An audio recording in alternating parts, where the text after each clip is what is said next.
다른 교회에서 오면 놀랍니다. 뭔 밤집회 이렇게 사람들이 많이 참여하냐고. 아우, 제가 어깨가 들썩했습니다. 전에 그런 얘기를 좀 들었는데, 참 감사한 것 같습니다. 네, 우리가 주중에 하루 일과를 마치시고 예배당에 모인다는 것이 쉽지 않잖아요.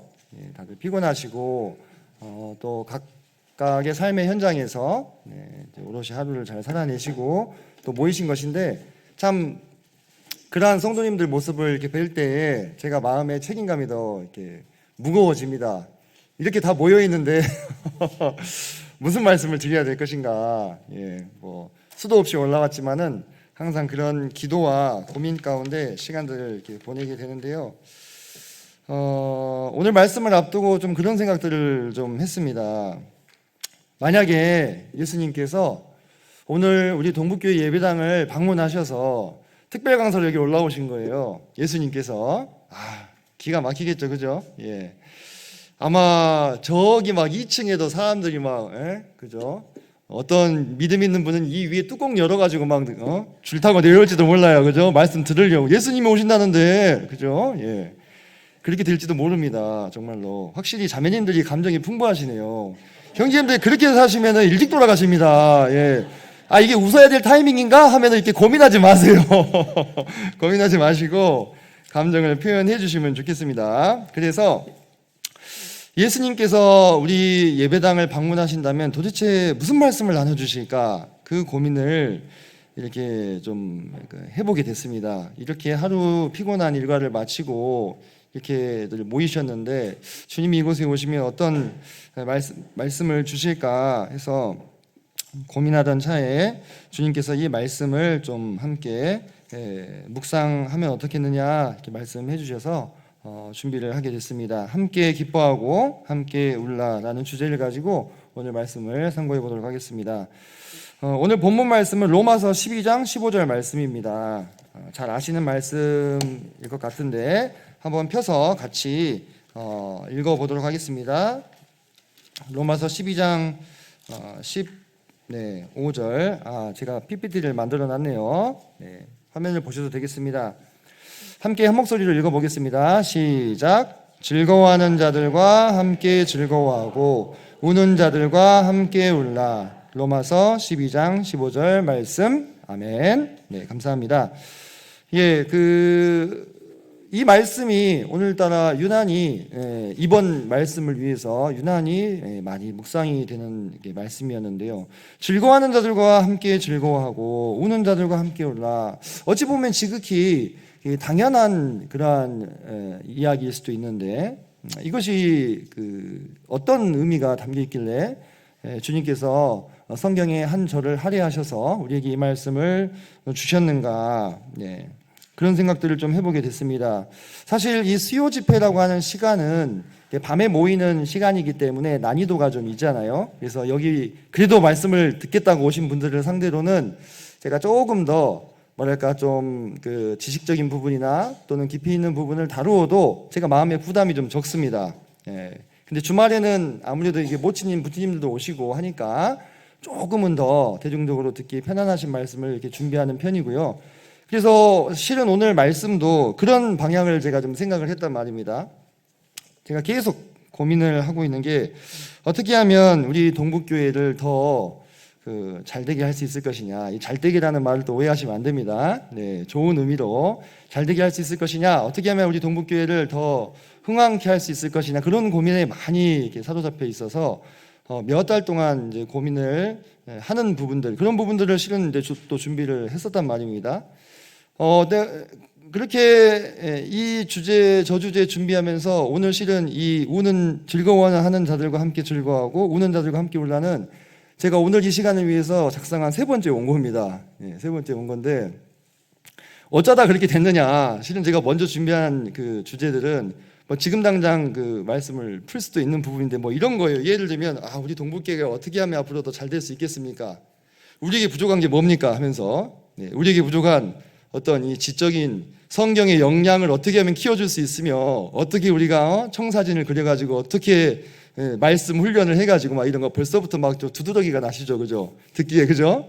예, 이런 분야가 실은 저는 대단히 관심이 많은 사람이기도 합니다. 그리고 필요한 부분이기도 하죠. 필요한 부분이기도 해요.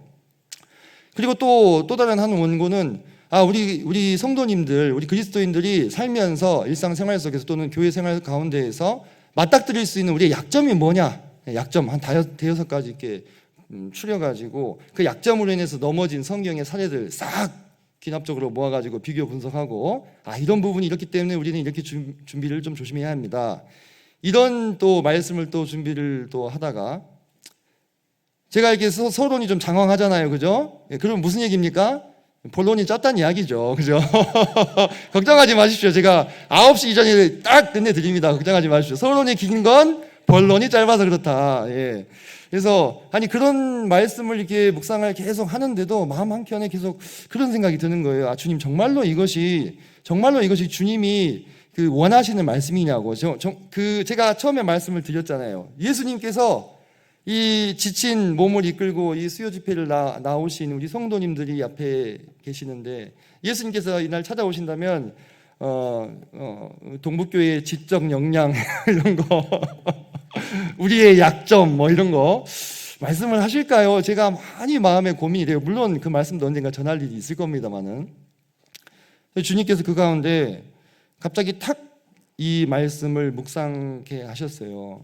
근데 실은 저는 이런 말씀이랑 저를 조금 아시는 분들은 아시겠지만 제가 선호하는 말씀이 아닙니다. 왜냐? 즐거워할 때냐 지금이.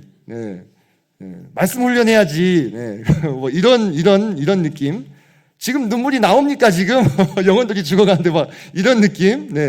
약간 이렇게 주마가 편이라고 달리는 말이 막 채찍을 가하는 그런 스타일 있잖아요. 그런 스타일이다 보니까 이게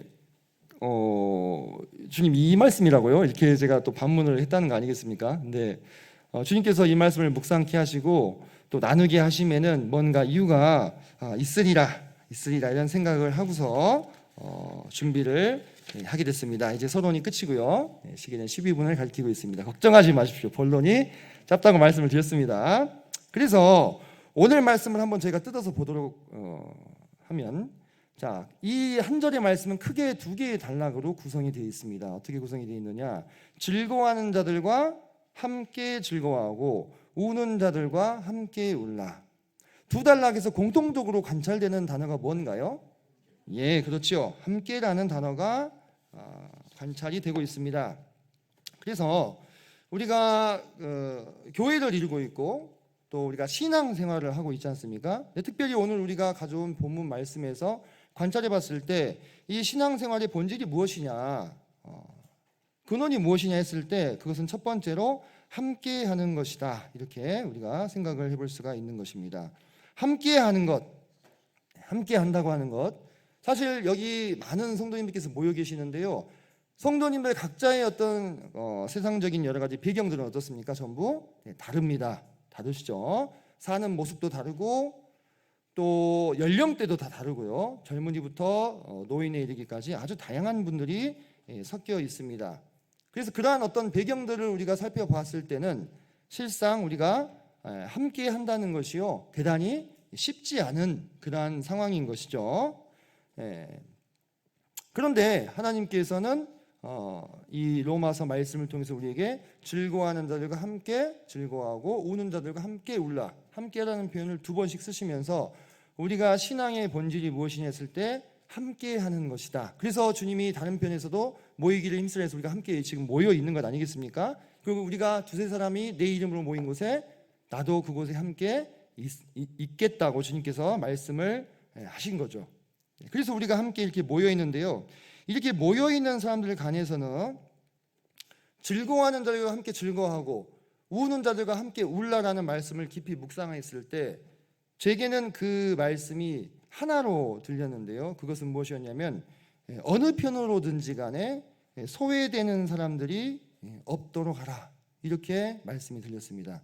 즐거워하는 사람들과 함께 즐거워할 사람이 있고 우는 사람들과 함께 우는 사람이 있을 수 있다는 것, 그 공동체가 그와 같다는 것, 그것은 그 가운데서 소외되는 사람이 한 명도 없는 그와 같은 공동체여야 하지 않는가라는 생각을 하게 된 거예요. 사람이 언제 제일 외롭고 비참합니까? 소외감을 느낄 때, 그죠? 소외감을 느낄 때, 그때 가장 외롭고 비참해요. 심지어 이제 어떤 면에서는 자기가 소외를 당하는 이유가 자신한테 있어.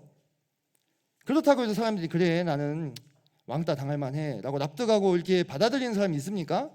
그렇지 않잖아요, 그죠? 그러니까 100번 양보해서 그 사람에게 원인이 있다 할지라도요, 그래도 소외당하면 서럽고 외로운 것이 사람이라 이 말이에요, 그죠? 그래서 저희 반에도 저희 학교에도 최근에 어떤 일이 있었냐면은, 제가 지금 5학년을 맡고 있는데 반이 3반입니다. 근데 이 3반에 각 반별로 이 여학생 대장들이 있어요. 무슨 삼국지도 아니고 3명의 여학생이 분위기를 주도하는 이 여학생들이 있습니다. 위초고처럼. 근데 3명이면 어때요? 홀수죠. 이 여학생이 홀수로 뭉치면 벌써 딱 시작도 하기 전에 뭔가 이렇게 위태위태한 거죠. 이 3명이 잘 다니다가 이렇게 2명이 이렇게 기운 거예요. 나머지 1명이 뭘 느껴요? 소외감을 느끼죠. 근데 이 나머지 1명도 만만치 않거든요. 왜?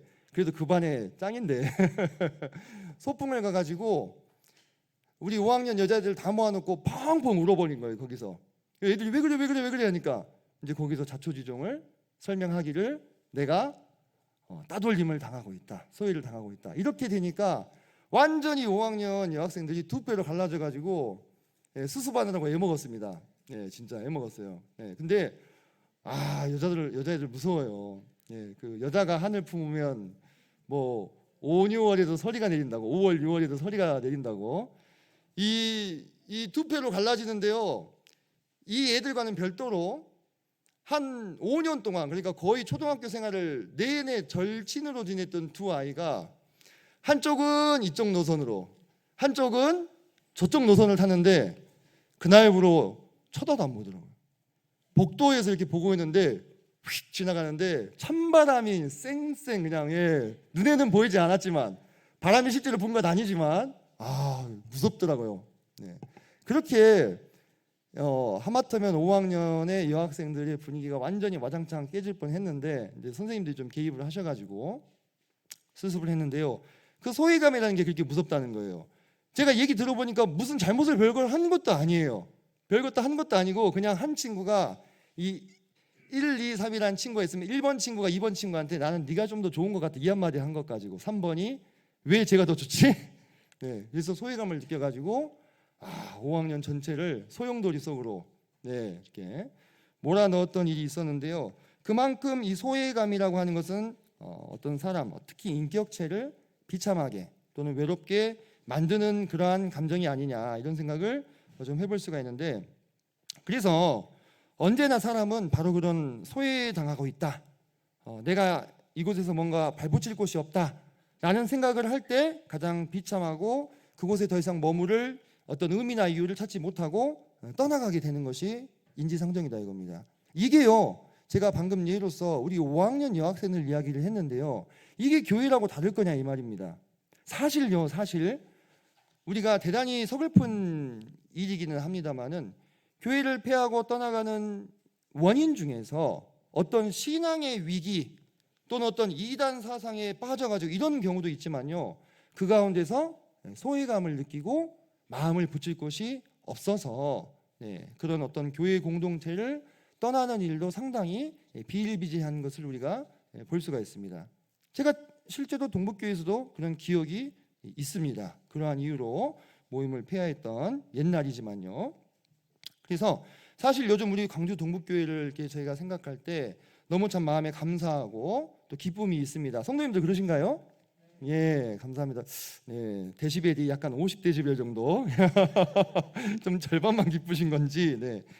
그런데 왜 그러냐, 계속해서 구도자분들이 이렇게 찾아오시고 복음이 또 전파가 되고 있고요. 또 최근에 우리가 침례를 또 6분이나 또 이제 주었고, 이러한 일들이 일어나면서 사실 어느 집이든지 그것이 가장 큰 기쁨이잖아요. 새로운 생명이 태어나는 거, 그죠? 새로운 생명이 태어나는 거. 애기 울음소리, 글 읽는 소리, 다듬이질 소리, 이게 잘 되는 집안의 3대 요소였잖아요, 그죠? 3대 ASMR. 옛날 우리 조선시대 우리 양반가에서, 그죠? 그 중에 하나가 제일 중요한 게 제일 첫 번째가 뭐였어요? 애기 울음소리, 그죠? 어떤 공동체든지 간에 새로운 생명이 태어나는 것이 가장 큰 기쁨인데 우리 교회가 바로 그와 같은 기쁜 순간을 많이 맞이하고 있는 그런 상황입니다. 그리고 또 안팎으로 노방전도 나가시고 또 다른 교회와 또 연합도 하시고, 그죠? 그리고 막 창조과 지금 그 복음반도 계속 운영이 되고 있고요. 네, 또 토요일 날 또 노인 초청 경로 복음잔치도 있고요. 이렇게 여러 가지 일들을 힘있게 시작 이렇게 해나가는 이 교회의 모습을 생각할 때 참 마음 가운데 기쁨이 있습니다. 그런데 이런 순간 가운데서 또 누군가는 소외감을 느끼는 지체들이 우리 중에 있을 수 있다는 거예요. 교회가 어떤 목표를 설정하고 힘있게 막 으쌰으쌰 막 나갈 때는요, 그런 분들이 쉽게 시야에 들어오지 않는 경우가 있더라고요. 그래서 왜 하나님이 즐거워하는 자들로 함께 즐거워하고 우는 자들로 함께 울다라는 말씀을 이 시점에 묵상하게 하셨을까 많이 생각을 했습니다. 뭐 지금 우리가 뭐 수면 위로 드러나게 누군가 막 소외를 당하고 있다 이런 차원에서가 아니라요. 저는 그런 걸 다 알 수가 없습니다. 저도 사람이기 때문에 뭘 알아서 그런 게 아니라 주님께서 이 시점에 왜 이런 말씀들을 묵상하게 하실 것인가. 뭐 제가 오판할 수도 있겠죠, 그죠? 하지만 제가 분별한 바로 이 말씀을 교제하는 것이 필요하다라고 생각을 하게 된 이면에는 우리가 그와 같은 확장일로의 교회가 건강하게 돌아가고 있을 때 그 이면에서 여러 가지 이유가 있을 것입니다. 소외감을 느끼시는 지체들이 혹은 없는가, 이런 부분들을 돌아보는 눈이 반드시 필요하다고 하는 거예요. 막 이런 겁니다. 복음 집회를 한다고 해요. 막 기도 제목이 올라옵니다. 그죠? 막 누구 뭐 가족분들 또 누구 친구들 기도 제목 막 올라오고 막 기도 막 같이 뜨겁게 열심히 막 교회에서 하고요. 복음 집회 당일날 막 오셔서 막 복음 듣고 구원받았다고 기뻐하시고, 좋죠. 너무 기쁜 일이죠. 그런데 그 대열에 끼지 못하는 누군가는 나는 막 기도 제목 부탁할 사람도 없어요. 내가 머무르고 있는 내 삶의 현장에서 누구한테 말씀 한마디 꺼내기도 막 좀 막 겁이 나고, 그죠? 남들은 다 복음에서 열심히 막 살고 있는 것 같은데 나는 막 이렇게 지체되는 느낌이고, 제가 그냥 가정을 해보는 겁니다. 그런 상황들을. 그런 상황 속에서 막 어떤 가족분들 와서 막 복음 듣고 구원받아가지고 기뻐하시고 막 너무 기쁜 일이죠. 그게 잘못된 일이 아니지 않습니까? 당연한 일이고요. 하지만 또 누군가는 그 가운데서 소외감을 느끼고 나는 뭐 하고 있지? 나는 왜 이러지? 이런 생각들을 하실 수도 있다고 하는 거. 그렇다면 그분이 100번 양보해서 합당한 방향으로 생각을 하지 않고 있다 할지라도 교회라면, 우리가 교회 공동체라면 어떤 그런 분들까지도 돌아볼 수 있는, 혹시 나 몰래 외진 곳에서 어떤 이유가 됐든지 간에 눈물을 흘리고 있는 지체가 있는 것은 아닌지, 한쪽에서 빵파리와 폭죽이 터지고 있을 때 다른 어두운 한쪽에서는 누군가 외로워하고 있는 것은 아닌지 돌아볼 수 있는 눈이 교회 안에 반드시 필요하지 않겠습니까? 그렇죠. 반드시 필요하다고 생각이 됩니다. 또 반대의 경우가 있습니다. 우리가 즐거워하는 자들로 함께 즐거워하라 이렇게 했잖아요. 그죠? 반대의 경우도 있어요. 좋은 일이 있는 거예요, 집안에. 정말 축하받아야 할 마땅한 그런 일들이 있는 거죠. 그래서 마음껏 기뻐하고 마음껏 축하를 받고 싶은데 눈치를 봐야 되는 그런 상황들도 있을 수 있다고 하는 것입니다. 반대로요. 혹시 그런 지체는 좀 없는지, 누군가 나와 함께 기쁨을 나눌 수 있는 맞장구 쳐줄 수 있는 그러한 분위기면 좋겠는데 분위기가 막 우울해. 어려운 일이 있는 지체분들도 계시고, 그래서 막 선뜻 그렇게 막 나설 수 없는 그러한 분위기에 처해 있는 그런 분들은 안 계신지, 우리 교회 안에서요. 참 자꾸 우리가 주변을 돌아봐야 되는 것이 아니겠냐라는 생각을 하게 됩니다. 사실 동북교회의 지금 커다란 흐름은요, 전진입니다. 지금, 그죠? 동북교회의 커다란 흐름, 우리가 엑셀을 막 밟고 있습니다. 엑셀을 밟아서 속도가 빨라지면 시야가 어떻게 되죠? 좁아지게 됩니다. 실제로 좁아지게 됩니다. 실제로 100km로 달릴 때, 150km로 달릴 때, 200km로 달릴 때 제가 그 시야를 찍어놓은 사진을 봤어요. 실제로 운전을 하기 때문에 나중엔 점처럼 돼요. 점처럼.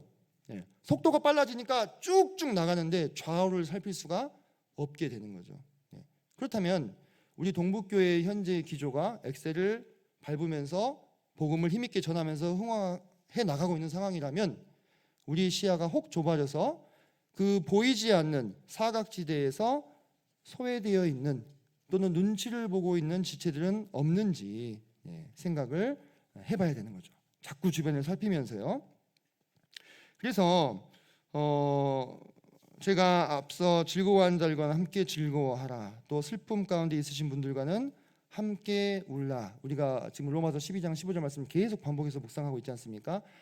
모두가 다 그럴 수는 없다고 생각합니다, 현실적으로. 하지만 누군가는 반드시 그런 분들을 바라볼 수 있는, 알아봐 줄 수 있는 눈을 가진 분들이 우리 가운데 있으셔야 된다는 거예요.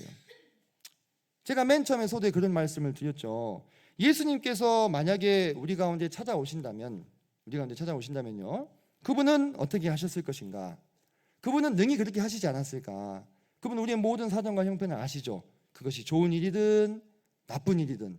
그래서 좋은 일이 있는 분들은 힘껏 안아주시고 축하해 주시고, 정말 슬픈 일이 있는 분들과는 눈물을 흘리실 수 있는 그분이 바로 예수님이 아니실까, 그런 생각을 좀 해보게 되는 거예요. 그래서 제가 아까 우리가 신앙생활을 한다 또는 신앙을 한다 했을 때 그 본질이 무엇이냐 했을 때 함께하는 것이다, 이렇게 처음 말씀을 드렸는데요. 두 번째로 신앙한다는 게 뭐냐 우리가 생각해 봤을 때 그것은 우리 주님을 닮은 것이다, 주님을 닮는 것이다, 그런 생각을 많이 해보게 됩니다. 예수님의 제자가 된다는 게 무엇일까? 예수님을 길을 따라간다고 하는 게 무엇일까? 100명 구원시키기 운동 그래가지고 89명밖에 못했어, 89% 이런 걸까요? 또는 교회 일으키기 해가지고 교회 한 3개 건물 지어버리고, 대단하죠, 그죠? 그 자체도 엄청 대단한 겁니다. 엄청 힘든 겁니다. 교회 개척하기 100일 운동, 북한에 사는 것처럼 그렇게 해가지고 복음을 전하고 전도지 3만 부 돌리기 해가지고 싹쓸이 운동 해가지고 이 지역을 싹 썰어버리겠다 해가지고 복음 전도지 들고, 그것이 잘못된 일이 아니지 않습니까? 그죠? 그거 아주 중요한 일이고 반드시 해야 되는 일입니다. 그런데 우리가 신앙한다라고 했을 때 신앙의 본질이 그것이냐, 그런 것이냐, 그렇다고 말할 수 있겠습니까? 좀 고개가 갸우뚱거려지는 부분인 거죠. 그죠? 우리가 신앙을 한다고 하는 것, 주님을 닮아간다고 하는 것, 그것은 우리 주변에 혹시 소외된 사람은 없는지, 잃어버린 한 마리 양처럼, 또 우리 중에 참 기뻐하고 싶은데 눈치 보고 있는 분들은 없는지, 그런 분들을 돌아보고 또 그런 분들을 알아보고 그러한 안목과 마음 가운데 넉넉함, 그런 것이 길러져 있다는 것이 바로 주님을 닮는다는 것이 아닐까라는 생각이 드는 거예요. 우리 주님은 어떤 분이십니까? 여러분이 이미 너무나 잘 알고 있는 것처럼요, 우리 안에 들어있는 99마리의 양을 두고도 길을 잃어버린 한 마리 양을 찾아가시는 분이세요. 그렇다면요, 성도들 한번 생각해 보시게요. 그 길 잃어버린 한 마리 양을 찾으시는 분께서 우리 안에 있는 99마리의 양 중에서 무리와 뭉쳐있지 못하고 외딴 곳에 외로이 서성이면서 눈치 보고 있는 양들을 돌아보시지 않을까요? 우리 안에서도 그럴 수 있어요. 우리 안에 99마리의 양이 따닥따닥 붙어서 참 좋게 함께 하고 있다고 누가 장담할 수 있어요? 그죠? 한 80마리쯤은 같이 잘 모여 있는데 나머지 19마리는 그냥 띄엄띄엄 어디 외진 데에서 눈치 보고 벌벌 떨고 슬퍼하며 울고 있을지 누가 아냐 이겁니다. 그러면 우리 주인께서, 우리 목자께서 우리 밖의 양들도 그렇게 챙기시는데 우리 안의 양은 어떻게 하시겠냐 이거예요. 그러면 우리가 신앙을 한다고 하는 것, 우리가 주님을 닮았다고 하는 것은 바로 그런 주님의 모습을 닮은 것 아니겠는가라는 생각을 해보게 되는 것입니다. 최근에 어떤 자매님의 이야기를 들었습니다. 그 자매님은 최근에 이제 어머님이 소천하셨어요. 이제 아버님은 살아 계십니다. 근데 이제 어머님이 소천하시고 나니까 아버님이 그렇게 외로워하신대요. 그렇게 외로워하시고 아기가 돼버렸대요. 그래가지고 키우는 애가 한 명 늘어난 것 같이 그렇게 본인을 의지하신다고 그런 간증을 하셨어요. 근데 그 자매님이 그 뒤에 이어진 간증이 뭐였냐면은 그렇게 되고 나니까 비로소 홀로 계신 성도님들이 눈에 들어오더라는 겁니다. 홀로 계신 뭐 형제님이시든 자매님이시든 홀로 계신 분들이 그 전까지는 그런 분들을 챙기거나 바라볼 수 있는 안목이 없었다는 거예요. 근데 내가 그 입장이 되고 나니까 내가 이제 어머님을 먼저 소천해서 보내고 아버님이 홀로 남아서 자기를 이렇게 계속 의지하는 그런 것들을 경험하면서 그때서야 비로소 우리 아버지도 이런데 다른 혼자 되신 분들은 어떨까 이 마음이 들어가더라는 거죠. 그러면서 그분들을 볼 수 있는 눈이 생기고 저분들은 어떻게 생활하고 계실까, 어떻게 지내실까, 얼마나 외로우실까 이런 헤아리는 마음이 들어오게 됐다는 거예요. 그러니까 이것이 저는 그 주님을 닮아가는 마음이 아니냐 그런 생각이 좀 되는 거죠.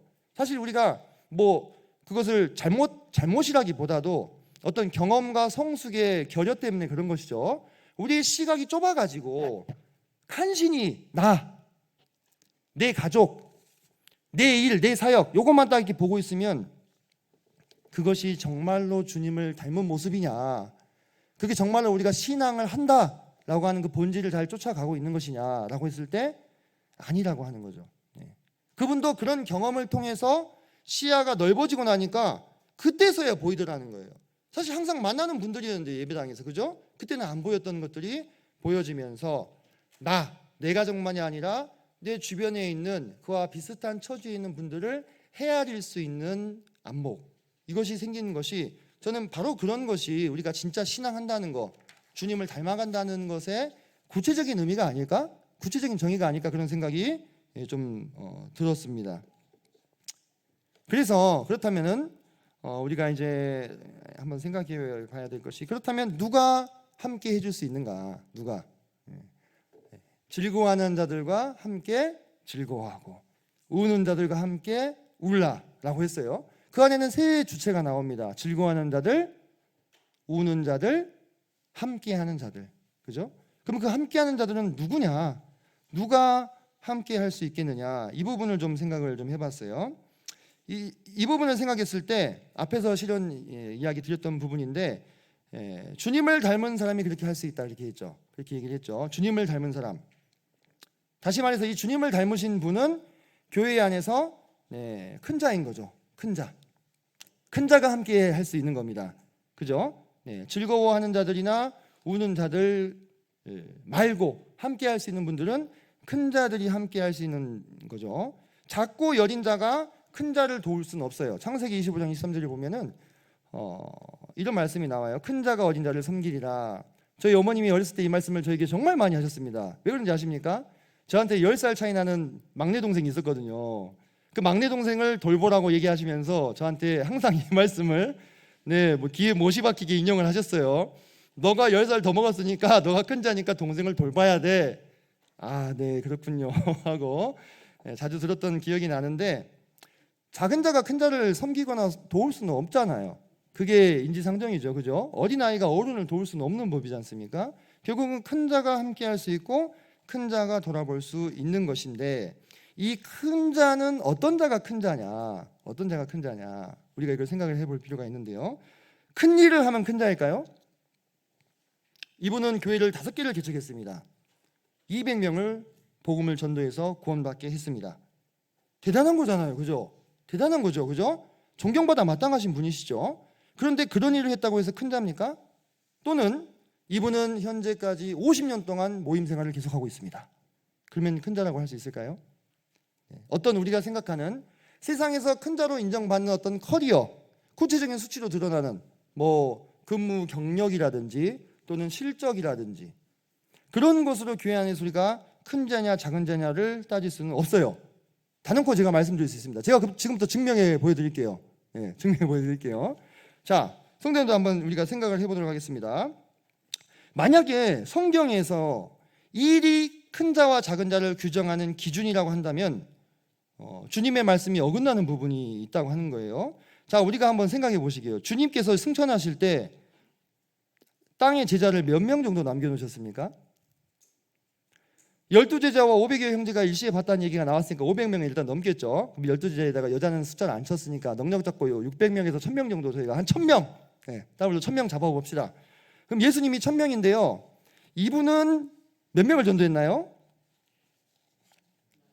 적혀 있어요. 보시면 됩니다. 100만 명을 전도하셨다네요. 1000명의 몇 배죠? 계산 한번 해보시고요. 네. 또 이분은 빌리 그레이엄이라는 분이신데요. 지금 이제 소천하셨는데요. 추정치이긴 하지만 무려 전 세계 5억 명에게 복음을 전하였다, 이런 평가를 듣고 있습니다. 5,000명이 아니고요. 5억 명, 5억 명. 네. 여러분, 그러면은 이 일의 크기로 한번 비교해 보자면은 예수님은 1000명 남기셨고, 저기 D.L. 모디는 100만 명, 빌리 그레이엄은 몇 명이에요? 5억 명. 그러면 1000대 100만 대 5억이네요. 그럼 빌리 그레이엄이 더 큰 사람이네요? 웃어야죠. 이게 말이 됩니까? 네, 말이 안 되죠. 그죠? 우리 중에 누가 D.L. 무디나 빌리 그레이엄 훌륭한 그리스도인이시지만 그들이 주님보다 크다고 생각하는 사람 누가 있어요? 그죠? 아무도 없죠. 우리 주님이 가장 크고 위대한 분이시죠. 근데 그분이 위대하게 되심이 단순히 몇 명에게 복음을 전하고 몇 분을 구원시키고 거기에 달려있는 일이 아니잖아요. 주님이 이런 말씀을 하셨단 말이에요. 내가 진실로 너에게 이르노니 나를 믿는 자는 내가 하는 일을 그도 할 것이요 또한 그보다 큰 일도 하리니. 저는 처음에 이 말씀을 읽을 때 대단히 이해가 안 됐어요.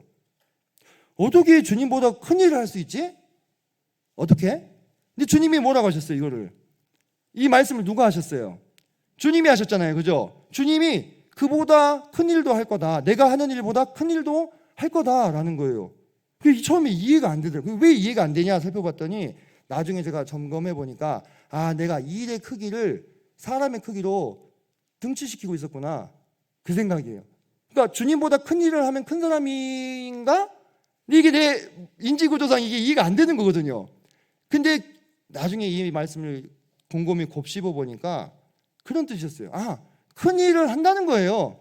주님보다 이 일은 큰 일을 한다는 거예요. 근데 큰 일을 했다고 주님보다 큰 사람은 아닌 거죠. 다시 말해서 성경이 말하는 것은 큰 자냐 작은 자냐를 따질 때 이 일의 규모, 사이즈를 가지고 논하지 않는다는 것입니다. 주님이 왜 큰 자입니까? 주님만이 하나님 아버지를 가장 깊이 아시고 가장 많이 닮으신 분이에요. 그죠? 하나님 아버지를 투영하고 있으신 분이에요. 그래서 큰 자입니다. 그러면 교회 안에서 우리가 큰 자라고 했을 때는 누굽니까? 주님을 가장 많이 닮은 그분이 가장 큰 자이실 수 있다고 하는 거죠. 그리고 큰 자여야 작은 자를 품고 섬길 수가 있다고 하는 것입니다. 그래서 우리가 어떤 일, 어떤 사역, 그것이 아니고 뭡니까? 인격인 거죠. 인격. 주님을 닮은 인격. 그래서 주님을 닮은 인격을 소유하신 분들은 사역의 사이즈에 연연하지 않는다고 하는 것입니다. 사역의 사이즈에, 사역의 크기. 주님을 닮은 인격이 있으신 분들은 전진도 하지만 때로 후진도 하십니다. 누구를 생각해서? 연약한 지체들을 생각해서. 야곱이 에서가 왔을 때 뭐라고 합니까? 제가 딸린 어린아이들과 어린 새끼들이 있으니 저는 천천히 나아가겠습니다. 과히 몰면 이들이 죽을 것입니다. 그것이 누구의 마음이에요? 그것이 주님의 마음인 것입니다. 목자의 마음인 것이고요. 그리고 이기기도 하지만 져줄 수도 있는 거예요. 부유할 수 있지만 가난해질 수도 있습니다. 우리 주님께서 그러셨잖아요. 그죠? 부유하신 분이지만 가난하게 되셨죠. 앞설 수도 있지만 묵묵히 뒤에서 걸어갈 줄도 아는 것. 우리 주님께서 그런 분이 아니셨냐 하는 거죠.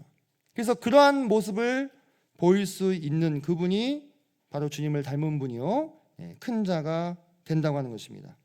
근데 여기서 제가 이제 큰 자니까 맥락을 또 오해하시면 안 돼요. 우리가 누구는 크다, 누구는 작다, 뭐 이런 이야기를 하려고 지금 이런 얘기를 하는 게 아닙니다. 그죠? 사실 이거는 이 원인과 결과가 이렇게 전도되는 것인데요. 실은 이렇게 생각을 하셔야 돼요.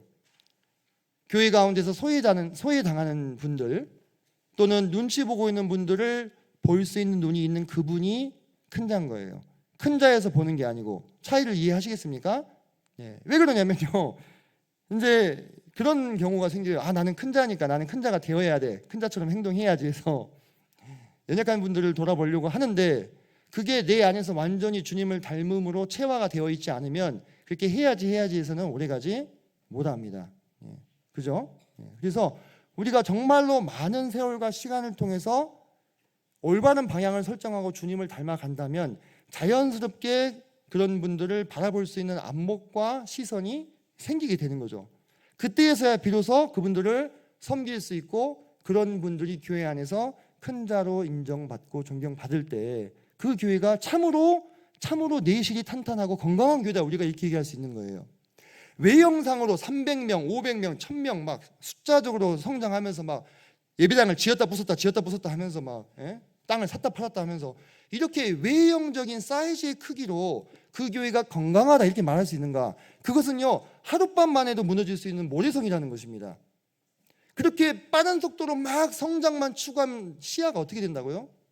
좁아진다고요. 틀림없이 사각지대에서 방치된 채 외로이 눈물을 흘리고 있는 지체들이 부지기수로 늘려 있는 거예요. 그러면은 그런 성장이 과연 누구를 위한 성장이냐는 거죠. 그거는 그냥 대외적으로 사람들에게 발표하기 위한, 자랑하기 위한 성장일 뿐 정말로 주님이 기뻐하시는 성장이겠느냐 하는 겁니다. 그래서 이때에 우리가 한번 주님의 마음을 진정으로 헤아려서 우리가 마땅히 복음 전하는 일에 힘써야 되고요, 마땅히 건강한 교회라면은 질적 양적인 성장이 따라오는 것이 당연합니다. 그죠? 그건 당연한 것입니다. 중요한 것이고요.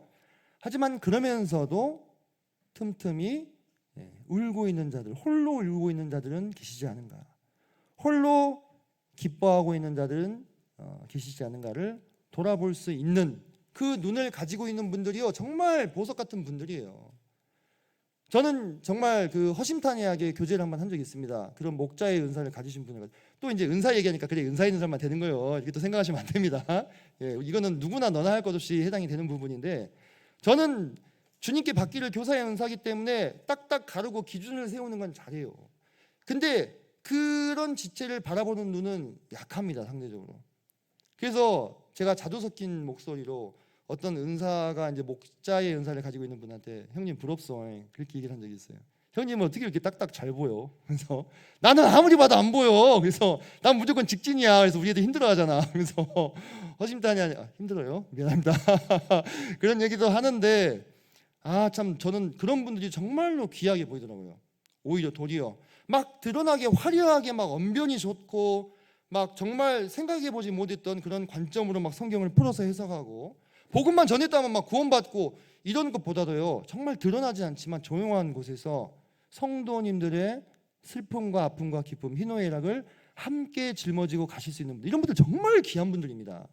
정말로 이런 분들의 신가를 우리가 진짜 알아주어야 됩니다. 성경에 나오잖아요. 너희는 그들을 알아주라. 그죠? 비록 그들이 뭐 대외적으로는 5년 10년 신앙생활을 하신다 하더라도 뭐 한 명 두 명 제대로 구원을 시키는 일들이 없다 할지라도, 또는 그분들이 뭐 말씀을 부탁했을 때 막 이렇게 막 시원하게 전하는 그런 일들이 없다 할지라도 그분들은 더 큰 일을 하고 계시는 거예요. 어떻게 보면 정말로 저는 그렇게 생각을 하고 있습니다. 주님께서 그러셨죠. 너희 중에 큰 자는 너희를 섬기는 자가 되어야 하리라, 이렇게 말씀을 하셨습니다. 너무나 지당하신 말씀이시죠. 그리고 너무나 어쩌면 이렇게 세상을 역행해가는 이야기인가 참 생각이 돼요. 생각이 됩니다. 요즘에 선생님들이요, 인기가 많이 떨어졌어요. 뭐 애들을 조금 만나서도 그런데요, 옛날에는 선생님들이 대접받는 직업이었잖아요. 지금 뭐 대접하는 직업이 됐거든요. 옛날에는 선생님 하면 뭐 스승님의 뭐 그림자도 안 밟는다 그러고요. 정말 전설 같은 이야기가 있습니다. 많습니다. 막 소풍을 갔는데 막 전골 막 해물로 막 풀세팅 해가지고 막 대접을 받고 막 그런 막 상상도 할 수 없는 그런 이야기들. 전에 대접받던 직업이었는데 지금은 어떻습니까? 섬겨야 되는 직업이에요. 바야흐로 이 세상은 섬기는 직업을 정말로 천시하는 세태가 되어버렸습니다. 얼마나 지금 섬기는 직업들이 이 안 좋은 평가를 받아요. 사람 섬기는 게 너무 힘들잖아요. 힘드니까.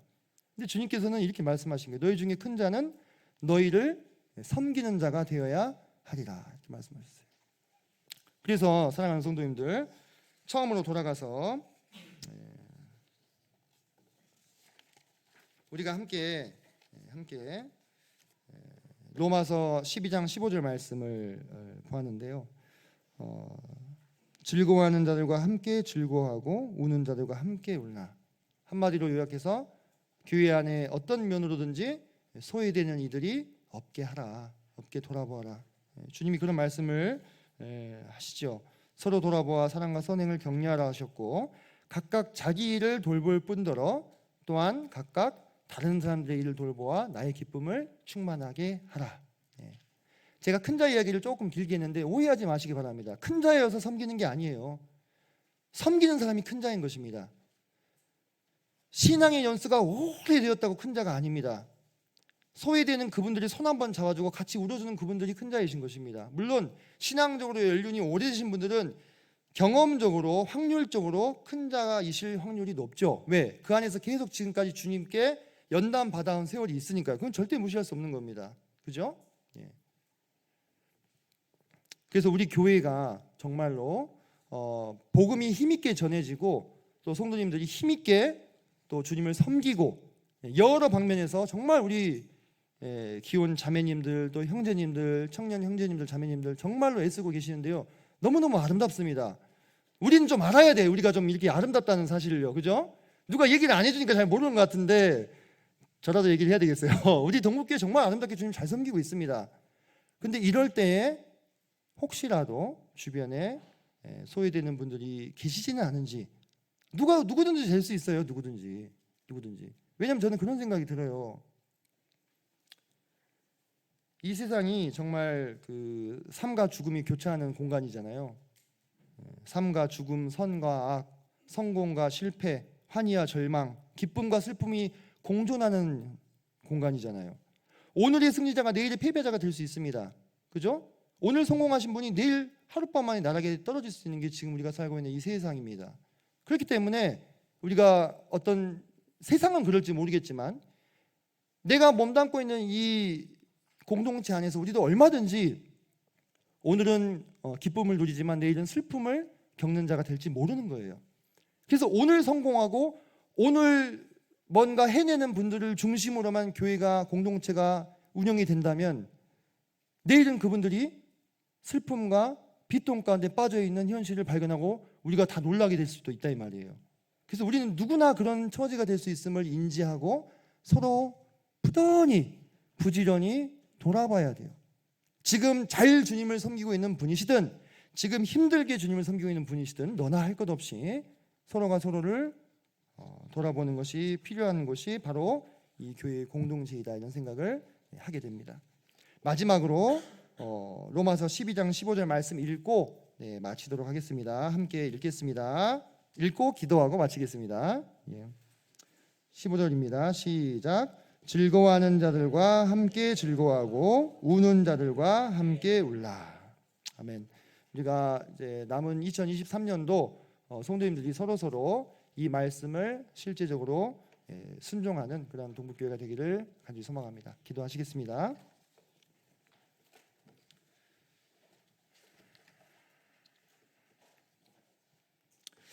아버지 하나님, 주님께서 만약에 오늘 이 밤에 이 예배당을 방문하신다면